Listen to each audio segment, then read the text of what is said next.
That was about the impulses of the heart, and we come now to what you call the heartbeats.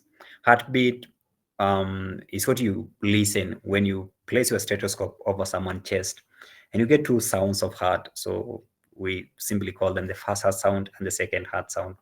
The first heart sound, we usually call it the loop, because it's a bit low pitch, using the advanced audio stethoscope, and it's simply caused, or it's rather caused by the FE valves closing. And the second heart sound, which usually has a sharper sound and a little bit short, and that's how we describe it at loop, is caused by the closure of the semilunar valves. So these two heart sounds come at a small intervals, and you'll be always hearing that loop, doop, loop, doop. And it's because of the opening and the closings of those valves. So the heart rate is simply the heart is beating how many times per minute. And we say what determines that one is the rate at which the cells at the FE nodes are firing, and that one will give us the heart rate. Usually we say an average of 72, but clinical or physiological purposes, we give a range. That range is between 60 to 100. We consider that one normal heartbeat.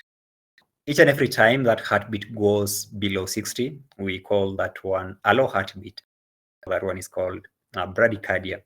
If it goes above 100, that is a fast heart rate, and we call that one the tachycardia. The rate of beating of the heart, we call it the normal systole, or simply systole. And in case we have some abnormal that the heart is not beating regularly, we call that an arrhythmia. And it can be as well be able to be picked by the ECG tracing paper. So fibrillation is simply some uncoordinated relaxation and the contraction of the heart, and we usually consider that one to be a cardiac emergency. So the last term there is what we call the cardiac output, which I've been mentioning since the beginning of this session. So the cardiac output is the volume of blood that the heart is able to pump each and every minute. And that is the volume of blood in the ventricles each and every time the heart beats, the volume of the ventricles, and you multiply that volume by how many times the heart is beating, and that one will give us a cardiac output. These are the region where you can be able to auscultate, I think through the nursing skills or procedure or physical examination you are taken through at this point.